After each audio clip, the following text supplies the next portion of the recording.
Shalom. Sungguh luar biasa kasih setia Tuhan. Mari kita datang kepada Tuhan. Kita mau meninggikan Dia. Kita mau bersorak-sorai di hadapan Tuhan. Katakan, Yesus, Kau sungguh baik. Kau teramat baik dalam setiap hidup kami. Terima kasih Tuhan Yesus.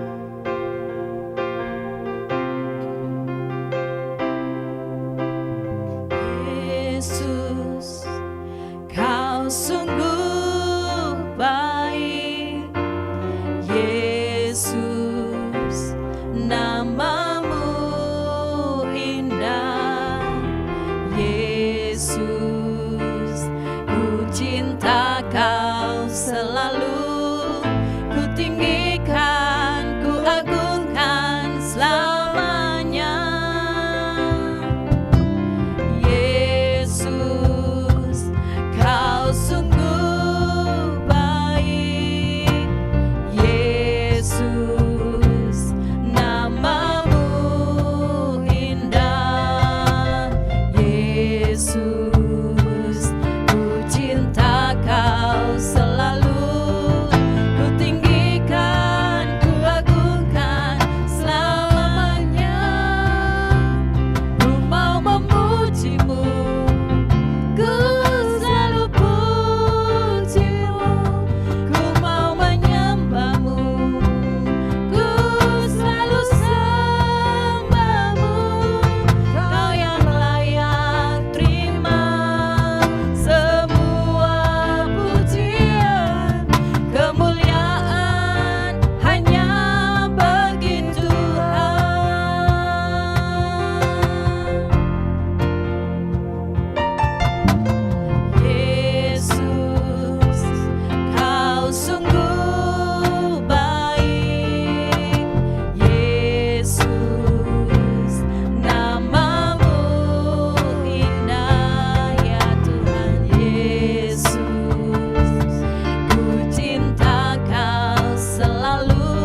nama Tuhan Yesus kami buka ibadah pada saat ini. Haleluya. Amin. Sebab Tuhan baik, bahwasanya untuk selama-lamanya.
itu selalu mendengar setiap doa-doa yang kita naikkan di hadapannya.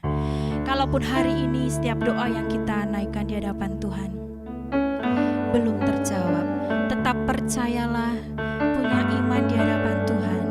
Sekali waktu jawaban itu pasti ada buat kita. Ya Tuhan.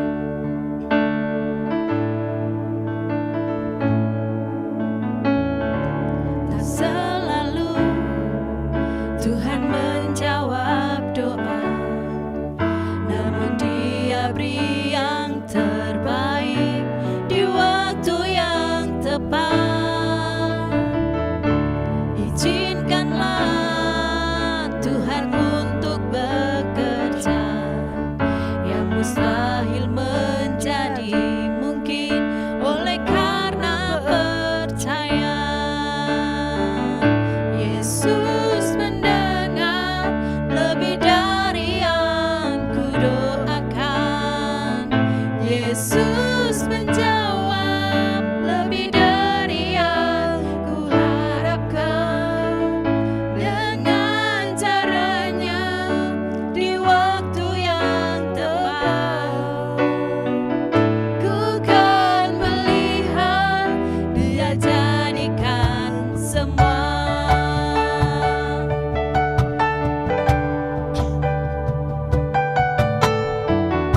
Tak selalu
syukur buat sore hari ini. Kami percaya Engkau ada di dalam perhimpunan kami.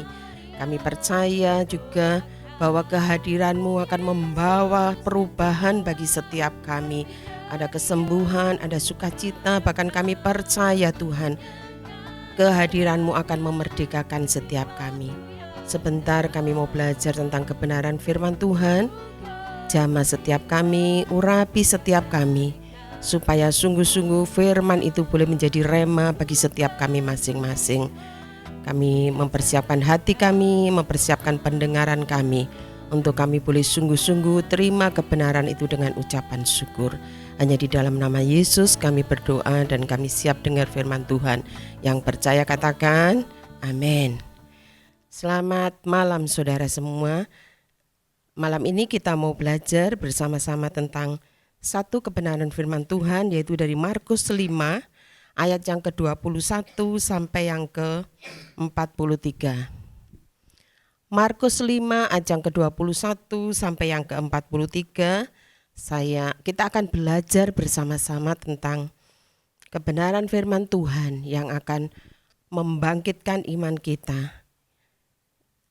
Judul kebenaran firman yang sore hari ini, yang malam hari ini kita pelajari, yaitu biarlah kita memiliki iman yang kuat di dalam Yesus. Sesudah Yesus menyeberang lagi dengan perahu, orang banyak berbondong-bondong datang lalu mengerumuni dia, sedang ia berada di tepi danau. Selanjutnya datanglah seorang kepala rumah ibadat yang bernama Yairus. Ketika ia melihat Yesus, tersungkurlah ia di depan kakinya dan memohon dengan sangat kepadanya, "Anakku perempuan sedang sakit, hampir mati. Datanglah kiranya dan letakkanlah tanganmu atasnya, supaya ia selamat dan tetap hidup." Lalu pergilah Yesus dengan orang itu. Orang banyak berbondong-bondong mengikuti dia dan berdesak-desakan di dekatnya.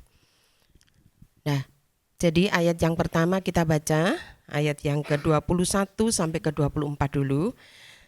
Di situ tadi dikatakan ada seorang kepala rumah ibadat namanya Yairus. Kalau kita tahu seorang kepala rumah ibadat ialah orang yang sangat rohani, ahli tentang firman Tuhan. Bahkan mungkin dia mengerti tentang nubuatan-nubuatan Tuhan. Mari kita mau belajar di sini dikatakan, meskipun dia seorang rohani, dia seorang yang mengerti kebenaran firman Tuhan, bukan berarti dia lepas dari masalah dan pergumulan. Satu pergumulannya yaitu tadi dikatakan anak perempuannya sakit hampir mati atau sekarat. Mari kita mau belajar di sini. Dari ayat ini yang pertama, yang namanya Pak Yairus ini, dia ada bersama dengan Tuhan. Tetapi dalam keadaannya tidak ada rasa gengsi. Biasanya seorang rohaniawan, pemimpin rohani, dia akan gengsi kalau dia tiba-tiba kelihatan banyak orang, dia sepertinya butuh sekali untuk ditolong. Kebanyakan yang kita tahu bahwa orang-orang yang mungkin kita pikir, orang ini lebih rohani, dia akan merasa bahwa dia akan baik-baik, supaya orang pandang dia baik-baik, dia tidak ada pergumulan. Tetapi dikatakan di sini tadi ayat yang pertama yang ke-21, 22 dikatakan sesudah Yesus menyeberang lagi dengan perahu, orang banyak berbondong-bondong datang lalu mengerumuni dia, sedang Tuhan itu berada di tepi danau. Ayat yang ke-22, datanglah seorang kepala rumah ibadat yang bernama Yairus. Jadi kalau orang banyak berbondong-bondong, ini Yairus bukan dia lupa akan predikatnya sebagai seorang kepala rumah ibadat, tetapi karena kebutuhan yang mendesak, pergumulannya yang begitu penting sekali, lalu dia mulai abaikan semua. Dia datang kepada Yesus. Ketika ia melihat Yesus, tersungkurlah ia di depan kaki Yesus. Ini yang pertama. Yang kedua, dari satu perikop ini nanti kita mau belajar dari perempuan pendarahan yang sakit selama 12 tahun. Ayat yang ke-25 dikatakan adalah di situ seorang perempuan yang sudah 12 tahun lamanya menderita pendarahan. Lanjutnya, ia telah berulang-ulang diobati oleh berbagai tabib, sehingga telah dihabiskannya semua yang ada padanya, namun sama sekali tidak ada faedahnya, malah sebaliknya keadaannya makin memburuk. 27, ia sudah mendengar berita-berita tentang Yesus, maka di tengah-tengah orang banyak itu ia mendekati Yesus dari belakang dan menjamah jubahnya. Ayat selanjutnya 28, sebab katanya asal ku jamah saja jubahnya aku akan sembuh. Ada dua perbedaan di sini. Kalau Yairus tadi dia kepala rumah ibadat, dia seorang yang rohaniawan, tetapi dia juga tidak lepas dari masalah dan pergumulan. Dia punya pergumulan, anaknya hampir mati, berarti sedang sekarat. Yang kedua, wanita biasa. Dia mendengar nama Yesus dari kata orang, tetapi nanti kita mau belajar melihat. Karena iman kepercayaannya, maka dia mendengar, bukan dia tahu Yesus, bukan apa kata orang, tetapi dia mengalami sendiri. Ayat yang ke-28 tadi dikatakan, asalku jamah saja jubahnya aku akan sembuh. Nah, mari di sini kita mau belajar. Jadi latar belakang berbeda dari Yairus dan orang yang pendarahan, tetapi kualitas iman mereka sama. Sama-sama percaya hanya Yesus yang sanggup sembuhkan mereka. Hanya Yesus yang sanggup menolong keluarga mereka. Hanya Yesus yang sanggup jadi jawaban atas pergumulan mereka. Dan dikatakan di sini bahwa pada waktu mereka melakukan itu dengan kekuatan iman yang yakin bahwa Yesuslah penyembuh bagi mereka, maka mereka sendiri mengalami iman itu. Mari kita mau belajar bersama-sama. Kalau Alkitab mengatakan iman itu timbul dari pendengaran akan firman Tuhan. Setiap kali kita dengar firman, kita harus pastikan bahwa firman Tuhan yang masuk di dalam hati kita itu adalah bertumbuh dan menjadi iman. Firman Tuhan yang kita dengar itu harus bertumbuh di hati kita. Iman firman Tuhan yang kita dengar harus menjadi iman di dalam hidup kita. Dan itu yang akan membuat iman kita semakin kuat. Kekuatan iman itu hanya bisa dilihat pada saat ada ujian. Kalau sedang baik-baik saja, kita sedang beribadah di gereja, kita akan ngomong Tuhan Yesus baik, betul. Tetapi pada waktu ujian itu datang, apakah kita masih bisa katakan Yesus itu penolongku satu-satunya? Dikatakan di sini iman, kekuatan iman kita hanya bisa dilihat saat kita menghadapi ujian hidup dan permasalahan yang bertolak belakang dengan harapan kita. Seringkali kalau kita punya pergumulan, kita berpikir kalau aku datang ke Tuhan, hari ini Tuhan jawab, hari ini harus Tuhan jawab. Iman kita seperti itu.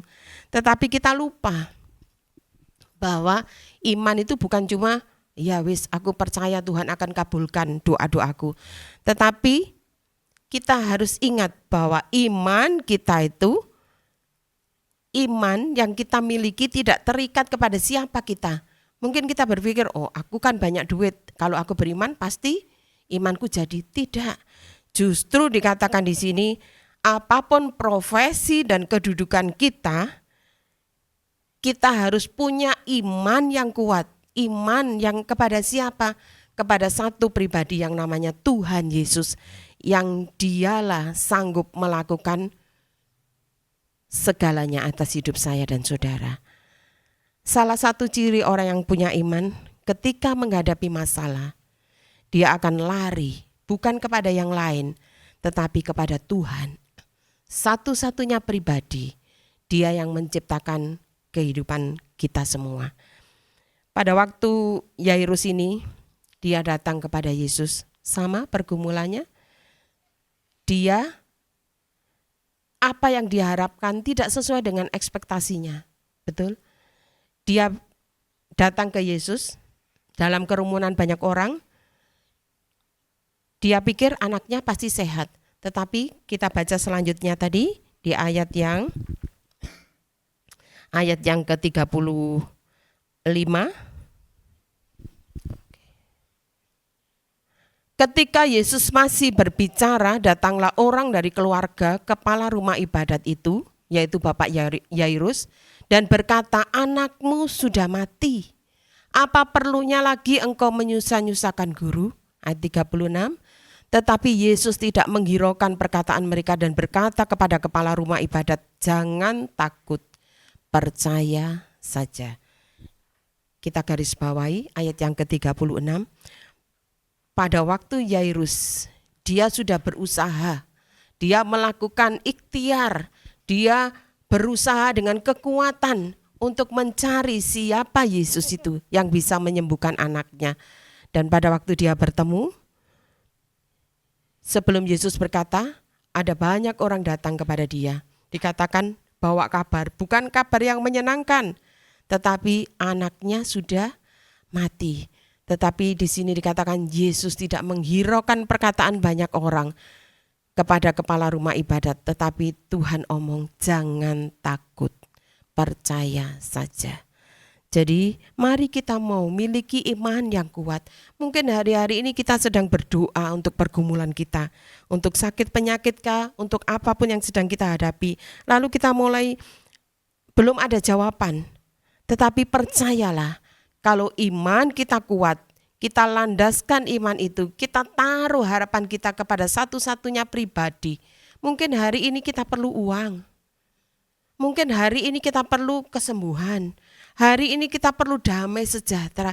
Apapun saat ini yang kita perlukan, bangkitkan iman kita. Jangan hiraukan apa yang ada di sekitar kita. Mungkin tadi yang saya katakan tidak sesuai dengan apa yang kita harapkan.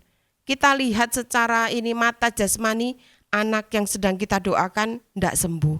Tetapi mari kita mau belajar, pegang janji Tuhan, jangan takut, percaya saja. Tadi selanjutnya ayat yang ke-37. Lalu Yesus tidak memperbolehkan seorang pun ikut serta, kecuali Petrus, Yakobus, dan Yohanes saudara Yakobus. 38. Mereka tiba di rumah kepala rumah ibadat dan di sana dilihatnya orang-orang ribut, menangis dan meratap dengan suara nyaring. 39. Sesudah ia masuk, ia berkata kepada orang-orang itu, mengapa kamu ribut dan menangis? Anak ini tidak mati, tetapi tidur. Ayat yang ke-40. Tetapi mereka mentertawakan Yesus, mentertawakan dia katanya. Maka diusirnyalah semua orang itu, lalu dibawanyalah ayah dan ibu anak itu, dan mereka yang bersama-sama dengan dia masuk ke kamar anak itu. Selanjutnya 41. Lalu dipegangnya tangan anak itu, katanya talitakum, yang berarti hai anak, aku berkata kepadamu bangunlah. Ayat yang ke-42, seketika itu juga anak itu bangkit berdiri dan berjalan, sebab umurnya sudah 12 tahun. Semua orang yang hadir sangat takjub. Ayat yang terakhir 43 dikatakan, dengan sangat ia berpesan kepada mereka, supaya jangan seorang pun mengetahui hal itu.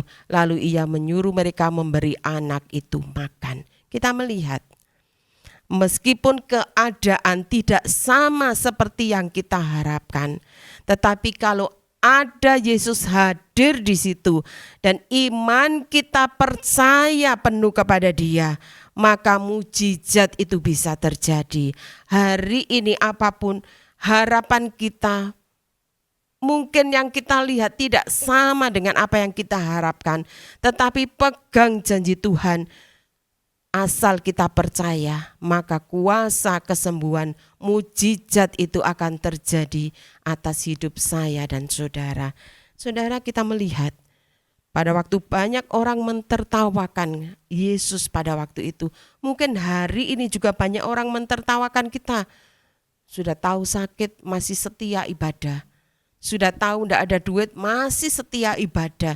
Sudah tahu mungkin panenan tidak berhasil, masih setia ibadah. Mari kita mau belajar. bahwa apapun yang orang mau katakan asal Yesus berkata, percaya saja. Ayat yang ke-36 Kian, tadi dikatakan, jangan takut, percaya saja. Jadi mari, biarlah ucapan perkataan Yesus itu bukan hanya untuk kepala rumah ibadat pada waktu itu, tetapi mari hari ini, sore ini, malam ini, kita juga mau pegang janjinya. Perkataan jangan takut, percaya saja, itu juga berlaku bagi saya dan saudara yang malam ini kita mendengar kebenaran firman ini. Jadi apapun saat ini jadi pergumulan kita mau belajar dari Yairus. Dia taruh itu rasa bangganya.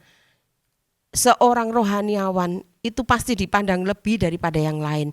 Dia taruh itu, dia letakkan semua jabatan-jabatan itu ya. Dia taruh itu, dia percaya bahwa harapannya bukan ada atas jabatannya, tetapi harapannya hanya ada di dalam Yesus yang sanggup melakukan mujizat yang ajaib, sehingga anaknya yang sekarat, yang sedang sakit itu bukan cuma sembuh. Anaknya bukan cuma sekarat, tetapi anaknya yang sudah mati itu dia dibangkitkan dan dia boleh mengalami kesembuhan yang ajaib bersama dengan Tuhan. Yang kedua, kita mau melihat sama-sama Yairus, dia orang yang mengerti kebenaran firman Tuhan, dia punya pergumulan. Yang kedua tadi, perempuan pendarahan. Selama 12 tahun dia manusia biasa. Dia dengar nama Yesus dari kata orang, tetapi pada waktu dia taruh imannya kuat-kuat kepada Tuhan, maka dikatakan di sini iman kepercayaannya itu membuat dia mengalami kuasa kesembuhan yang ajaib. Dikatakan di sini tadi ayat yang ke-25 tadi. Ya. Adalah di situ seorang perempuan yang sudah 12 tahun lamanya menderita pendarahan. Ayat yang ke-34. Loncat. Maka katanya kepada perempuan itu, hai anakku, imanmu telah menyelamatkan engkau. Pergilah dengan selamat dan sembuhlah dari penyakitmu. Pada waktu wanita itu dia mulai berpikir, ada banyak orang berkerumun, tidak salah kalau aku jama ujung jumbanya Tuhan. Tadi dia berkata kan, di ayat sebelumnya dikatakan, asalku jama saja ujung jumbanya, jubah Yesus, maka aku pasti akan sembuh. Itu niat itu, iman itu ada di hati, dan itu terjadi karena apa? Perempuan ini percaya. Makanya mari kita mau belajar bersama-sama. Saya juga belajar. Kita semua belajar. Pada waktu iman kita ini mulai keinginan, iman itu tidak ada dasar untuk kita berharap. Tidak ada landasan untuk kita mempercayai. Tetapi kalau kita percaya dengan segenap hati, dikatakan di sini, hai anakku, imanmu telah menyelamatkan engkau. Pergilah dengan selamat dan sembuhlah dari penyakitmu. Malam ini apapun sakit saudara, percayalah. Biarlah perkataan Tuhan kepada perempuan ini juga berlaku untuk saya dan saudara. Biarlah iman itu yang bisa menyelamatkan setiap kita. Kita boleh pergi dengan selamat, kita boleh pergi dan sembuh dari penyakit yang kita derita. Dan biarlah itu kita pegang janji Tuhan. Iman yang menyelamatkan yaitu iman yang bekerja sama dengan kuasa Tuhan. Kenapa itu terjadi? Ayat yang ke mundur. 30 tadi dikatakan, ayat yang ke-30. Pada ketika itu juga Yesus mengetahui bahwa ada tenaga yang keluar dari dirinya. Lalu ia berpaling di tengah orang banyak dan bertanya, siapa yang menjama jubahku? Kalau dipikir itu banyak orang berkerumun, tetapi dikatakan di sini Tuhan rasa dari orang banyak yang ada itu semua cuma nyenggol-nyenggol tok, tidak ada niat di hati untuk mengalami kuasa kesembuhan itu. Tetapi ayat yang ke-31 dikatakan di sini, Murid-muridnya menjawab, engkau melihat bagaimana orang-orang ini berdesak-desakan dekatmu. Dan engkau bertanya, siapa yang menjamah aku? 32. Lalu ia memandang sekelilingnya untuk melihat siapa yang telah melakukan hal itu. 33. Perempuan itu yang menjadi takut dan gemetar ketika mengetahui apa yang telah terjadi atas dirinya, tampil dan tersungkur di depan Yesus dan dengan tulus memberitahukan segala sesuatu kepadanya. Ayat yang terakhir tadi 34, maka katanya kepada perempuan itu, hai anakku, imanmu telah menyelamatkan engkau. Pergilah dengan selamat dan sembuhlah dari penyakitmu. Mungkin apa yang kita alami sama antara kisah Yairus dengan wanita pendarahan ini. Yairus ini tadi saya ulangi lagi, dia kepala rumah ibadat. Mungkin kita berdoa tidak berani kenceng-kenceng di dalam perhimpunan jemaat. Kita tidak berani omong. Mungkin kita cuma berani omong di dalam rumah doa kita, dalam ruang doa kita, seperti wanita pendarahan ini. Dia diam-diam dia ikuti Yesus. Lalu dia ngomong, asalku jamah saja jubahnya. Ada banyak, ada dua perbedaan, ada dua jenis orang. Dia bisa menceritakan semua keluh kesahnya di hadapan Tuhan. Mungkin dia angkat tangan, Tuhan tolong aku, sembuhkan aku. Atau cuma bisa menangis di ruang doa kita. Jangan sampai orang mendengar keluhan kita, tetapi mari kita mau belajar. Meskipun dua perbedaan yang mencolok ini terjadi di dalam mungkin hari ini dalam ruang kita doa ini, WAH ini, atau tiap-tiap kali di rumah ibadat, atau dari banyak orang yang ada di dunia ini, ada perbedaan. Tuhan mendengar, yang membuat Tuhan bergetar itu apa? Yaitu waktu kita berlutut menghadap Tuhan dan kita bergumul, kita ceritakan apa masalah kita, pastikan bahwa hati Tuhan itu akan bergetar karena kita memintanya dengan iman. Kalau kita berseru, Yesus tolong aku, dengan kekuatan iman kita percaya, Yesus sembuhkan aku, maka Yesus selamatkan aku. Dengan kekuatan iman kita berseru kepada Tuhan, atau kita cuma bisa menangis. Tetapi di hati kita ngomong, Tuhan sembuhkan aku. Tidak ada orang yang mendengarnya. Tapi mari kita mau belajar. Iman yang ada di dalam hati kita. Asalku jamah saja jubahnya, aku akan sembuh. Biarlah iman itu juga ada di dalam hati kita.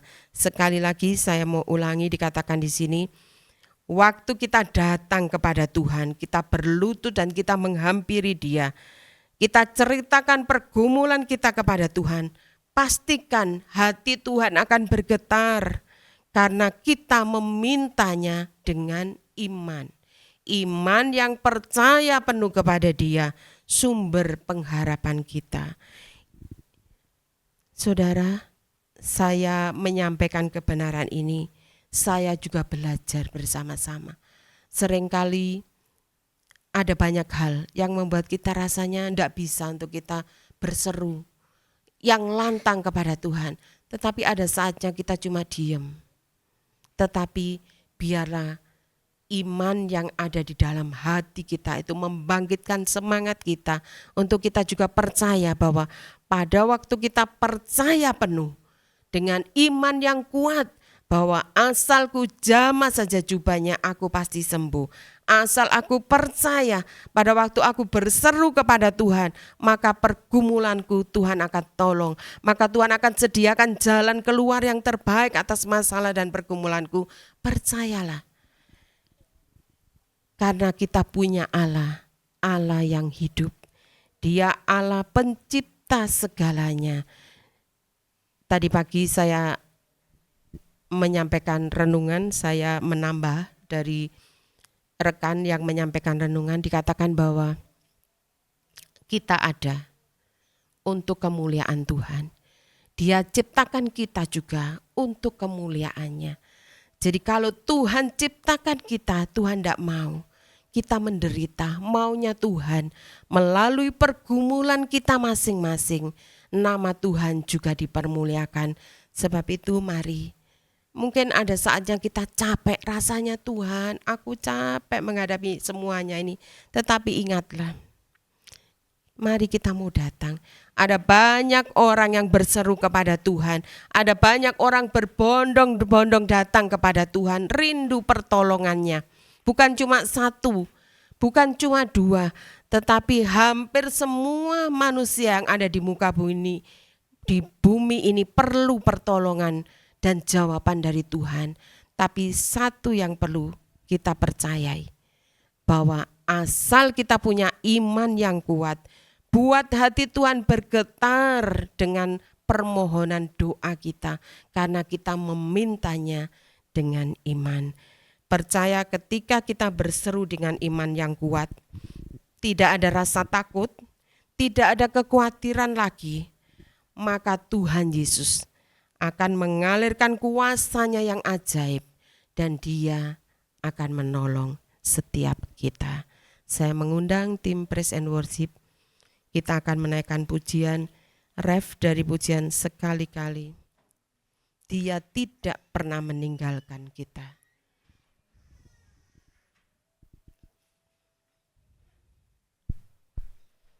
Dalam keadaan apapun juga, kalau kemarin Tuhan tolong kita, hari ini Tuhan percaya pasti Dia juga akan menolong saya dan saudara.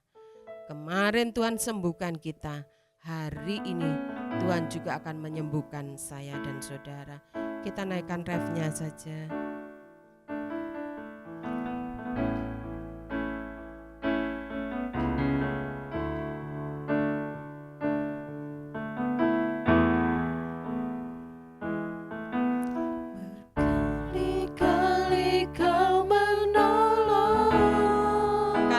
Berkali-kali, berkali-kali kau kuatkan. Dalam lembah kelam Engkau ada, Yesus setia. Berkali-kali, berkali-kali kau menolong.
Bapa, kami percaya kalau pujian ini mengatakan berkali-kali Engkau menolong kami dalam rasa sakit kami, dalam lembah kekelaman sekalipun, Engkau selalu ada bersama dengan kami.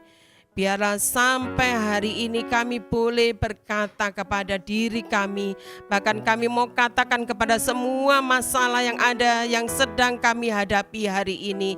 Biarlah iman kami akan menjadi semakin kuat, karena kami percaya bahwa kami punya Allah yang ajaib, Allah yang perkasa, Allah yang ada bersama dengan kami, yang sanggup menolong dalam situasi apapun juga. Kami sudah belajar melalui pergumulan kami masing-masing. Biarlah iman kami boleh semakin kuat. Kalau hari ini masih ada umat-Mu yang Tuhan izinkan dalam pergumulan yang belum selesai, ada mereka yang sakit, ada mereka yang perlu pertolongan dalam hal pekerjaan, ada mereka yang mungkin perlu ditolong dalam hal keuangan.